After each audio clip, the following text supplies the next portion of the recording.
Mga ka-Republic, heto na nga, kumpirmado na ang isang magandang balita para sa Barangay Ginebra. Tiyak na ngang maglalaro na si Jamie Malonzo matapos siyang i-activate sa lineup ng Gin Kings. Siyam na buwang na-sideline ng high-flying forward at ngayong babalik na siya.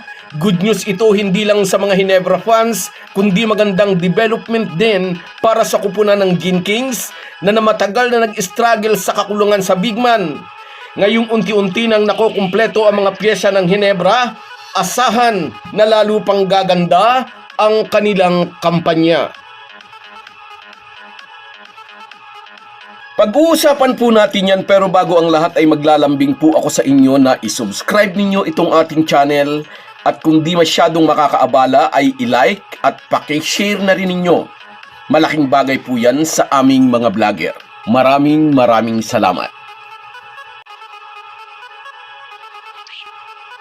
Mga ka-Republic, matapos ang halos 9 na buwang recovery period at long last, muli na namang mapapanood ng mga fans ang nag-iisang Malon Show sa PBA.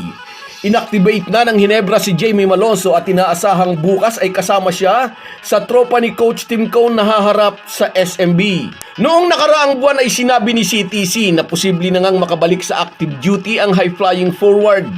Na-injured si Malonzo sa isang laro ng Ginebra laban sa Northport buwan ng Abril noong nakaraang taon. Since then ay maraming importanteng laban ang namis ng 6'7" Ginebra forward kasama ang Olympic qualifying sa Latvia, pati na ang 2 windows ng FIBA Asia Cup qualifiers. At sa ating palagay, isa ring importanteng namis ng Ginebra ang serbisyo ni Malonzo ay nang makalaban nila sa Governors Cup Finals ang talk and text. Gaya nga ng nasaksihan ng lahat, sa front court position nagkulang ang Gin Kings. Kundi sa mga injury, posibleng nag-iba ang takbo ng final series. Sa laro bukas, may malalaki rin sa frontline ng SMB. Unang-una na dyan si Junmar Fajardo.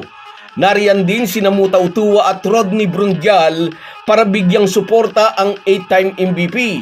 At timing ang pag-activate kay Jamie Malonzo para makatulong naman kina Japit Aguilar at Troy Rosario sa pagbangga sa powerhouse nilang sister team. Target ng Ginebra na sundan ang malaking comeback win na nakuha nila noong Christmas Day Clasico. Hangad naman ang SMB na makabawi mula sa pagkatalo nila sa Eastern. Sa Ginebra SMB match-up bukas, nakatutok ang mata ng mga detractors sa magiging performance ni Jamie Malonzo. May mga nagsasabi, wala sa kondisyon yan, 9 na buwan na nabakante yan. Ang isa pang issue na ibinabato kay Jamie Malonzo ay tumabaraw ito dala ng ilang buwang hindi nakapaglaro, na ipinagkibit balikat lang ng Ginebra flying forward. Sadya raw siyang nagpalaki ng katawan bilang pagsunod sa payo ng kanyang doktor. Kapag daw sumasailalim sa surgery ay may certain parts and areas sa katawan ng tao na nawawala ng muscles, kaya importante raw na magpalaki ng katawan.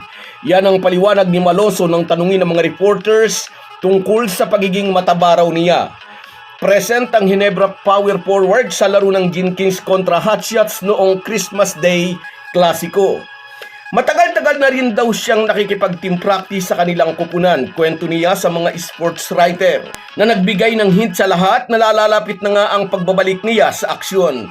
At heto na nga, inactivate na ng Ginebra si Malonzo 2 araw bago ang pakikipagsagupa sa kanilang sister team SMB.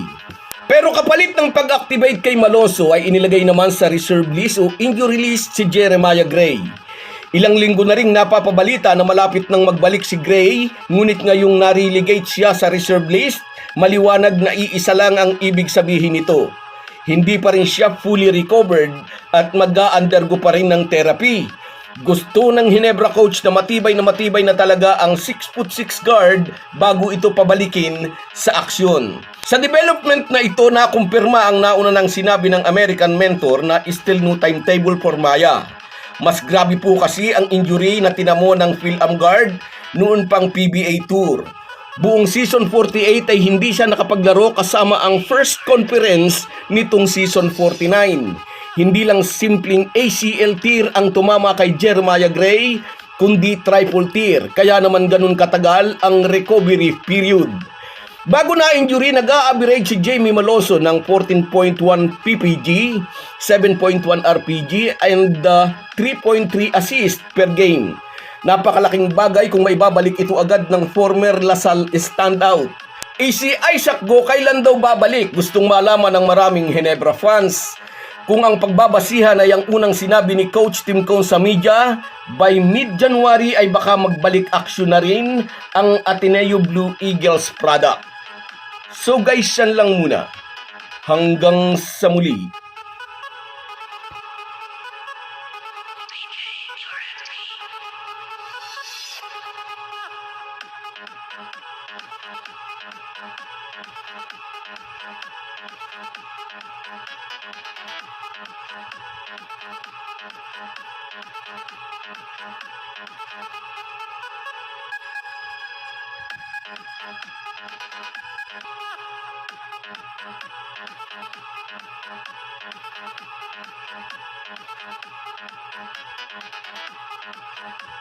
Kung wala po kayong mga viewers namin ay walang magtatagumpay na vlogger. Kaya salamat po sa inyong panunood. Shoutout sa iyo, Borlagatan Donald, mula dyan sa Singapore. Maraming salamat sa suporta, idol. Sa iyo rin, shoutout, Herminia Balingit. Happy New Year din sa iyo. At sa iyo rin, shoutout, Ray Arabit. Yes, makakalaro na si Malonzo bukas. Panoorin natin. At sa iyo rin, Willie Bardahe. Yes, huwag kayong maniniwala sa fake news. Sa iyo rin, shout out, Jose Rodrigo. Never say die, sabi niya. At sa iyo rin, shout out, Ren Carlo Official. Maraming salamat sa tiwala, idol. Mabuhay ka. Sa iyo rin, shout out, Mercedes Espileta. Happy New Year din. Happy Three Kings na bukas. Ay, sa Lunes, rather. At sa iyo rin, Angel Sukal. Yes, shout out sa iyo. At sa iyo rin, Reggie Jimenez. Yes, parihas ang chance ng Ginebra at SMB bukas. Sa iyo rin, Mike Angelo Maravilla. Happy New Year din sa iyo. Maraming salamat sa panonood, idol. Sa iyo rin, shout out, Benjamin Hapayan. Yes, sana manalo tayo bukas against SMB. At sa iyo rin, Estrella Mercurio. Happy New Year din sa iyo, idol. Salamat sa suporta. At sa iyo rin, Norman Flores.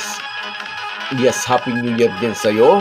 At sa iyo, Merson Kabady Vlog mula naman dyan sa Oman. Salamat sa inyong lahat. Kahit gaano po tayo kabisi ay huwag po nating kalimutan ang ating buhay espiritual. Lagi po tayong magpasalamat sa bawat araw na dagdag sa ating buhay. Malaki po ang maitutulong ng pananalangin araw-araw. Isang paalala po mula sa inyong Halo-Halo Sports Republic.